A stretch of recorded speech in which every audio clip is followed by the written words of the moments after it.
कभी सोचा है कुछ एड्स देखकर ऐसा क्यों लगता है कि हाँ, ये मेरे लिए ही बना है। आज ना हम कोई प्रोडक्ट रिव्यू नहीं करने वाले, बल्कि हम एक मार्केटिंग स्क्रिप्ट की चीरफाड़ करेंगे।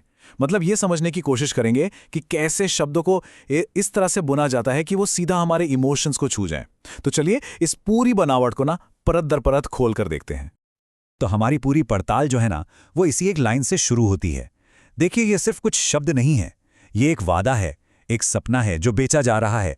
और असल में यही वो मंजिल है जहां तक ये पूरी मार्केटिंग की कहानी हमें लेकर जाना चाहती है। तो सवाल ये उठता है कि भाई आखिर ये होता कैसे है ना?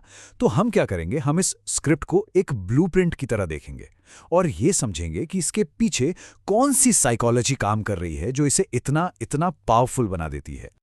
ठीक है, तो इस पूरी बनावट को समझने के लिए हम इसे 5 हिस्सों में देखेंगे। सबसे पहले ब्रांड पिच का स्ट्रक्चर क्या है, फिर प्रॉब्लम और प्रॉमिस, उसके बाद बेचने के पीछे का साइंस, फिर देखेंगे यूजर की जर्नी कैसी होती है, और आखिर में इमोशनल क्लोज और कॉल टू एक्शन। तो चलिए शुरू करते हैं पहले हिस्से से, एक ब्रांड पेज की बनावट। देखते हैं इसका ढांचा कैसा होता है। तो ये है हमारी केस स्टडी। हम ना इसी स्क्रिप्ट के एक एक शब्द, इसके पूरे स्ट्रक्चर और इसके पीछे की साइकोलॉजी को समझने वाले हैं, और ये देखेंगे कि इससे लोगों को प्रभावित करने के लिए कैसे डिजाइन किया गया है। अब आते हैं दूसरे हिस्से पर, समस्या और वादा। यहीं पर असल में जरूरत और समाधान की नींव रखी जाती है। अब जरा इस पर ध्यान दीजिए, स्क्रिप्ट कैसे एक बिल्कुल आम सी परेशानी को एक बहुत बड़ी यूनिवर्सल प्रॉब्लम बना देती है। ऐसा करके ना वो एक कॉमन दुश्मन खड़ा कर देती है जिससे हर कोई रिलेट कर पाता है, और फिर तुरंत अपने प्रोडक्ट को उस कहानी का हीरो बनाकर पेश कर दिया जाता है।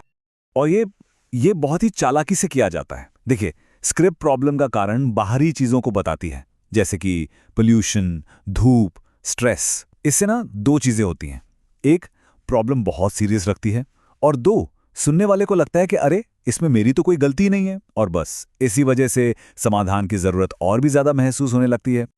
चलिए अब आते हैं तीसरे हिस्से पर, बेचने का विज्ञान। देखिए, जब एक इमोशनल कनेक्शन बन जाता है ना, तो फिर बारी आती है भरोसे की, और भरोसे के लिए इस्तेमाल होता है विज्ञान का। अच्छा, जरा इस शब्द पर गौर कीजिए, ट्रिपल एक्शन फॉर्मूला। ये सिर्फ कोई फैंसी नाम नहीं है, पता है। इसे जानबूझकर ऐसा बनाया गया है कि ये सुनने में बहुत क्लिनिकल और असरदार लगे। मतलब सुनते ही ऐसा लगता है कि अरे ये कोई मामूली क्रीम नहीं है, ये तो एक सीरियस साइंटिफिक सॉल्यूशन है। और हाँ, ये जो ट्रिपल शब्द है ना, इसका इस्तेमाल कोई इत्तेफाक नहीं है।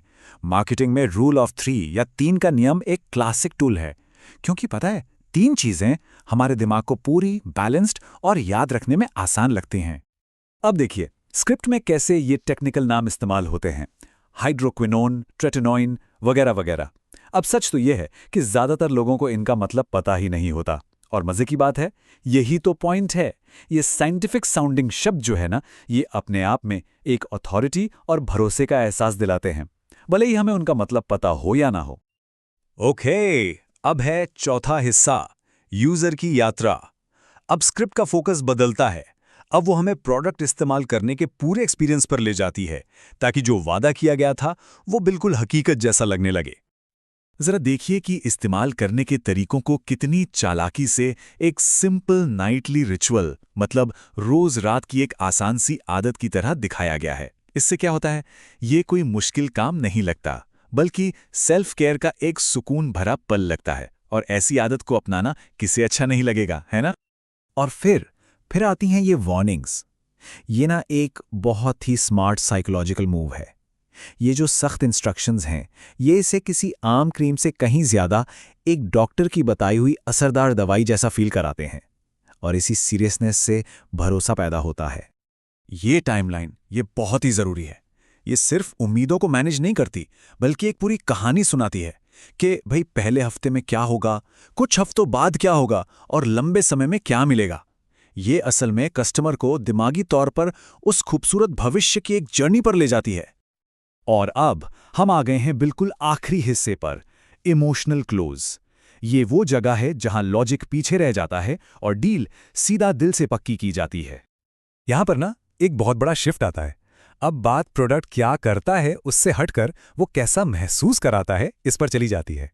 अब बात सिर्फ दाग धब्बे मिटाने की नहीं हो रही, अब बात हो रही है उस ताजगी और उस चमक की जिसका सपना हर कोई देखता है। ये प्रोडक्ट से इमोशन तक का सफर है। और ये लाइन तो जैसे पूरी कहानी का निचोड़ है। ये प्रोडक्ट के रिजल्ट को सीधा हमारी सबसे बड़ी ज़रूरत यानी कि कॉन्फिडेंस से जोड़ देती है। तो अब ये क्रीम सिर्फ स्किन के लिए नहीं रही, ये कॉन्फिडेंस के लिए बन गई। और बस जब ये इमोशनल हुक लग जाता है ना, तो स्क्रिप्ट एकदम साफ और सीधा रास्ता दिखाती है। इसे खरीदिए। यहां सोचने का ज्यादा मौका नहीं दिया जाता, बल्कि तुरंत एक्शन लेने के लिए कहा जाता है। तो आखिर में हम इसी सवाल पर आकर रुकते हैं कि जब कोई प्रोडक्ट कॉन्फिडेंस का वादा करता है तो वो असल में बेच क्या रहा होता है। शायद वो सिर्फ एक क्रीम नहीं बल्कि एक बेहतर इंसान बनने की उम्मीद बेच रहा होता है।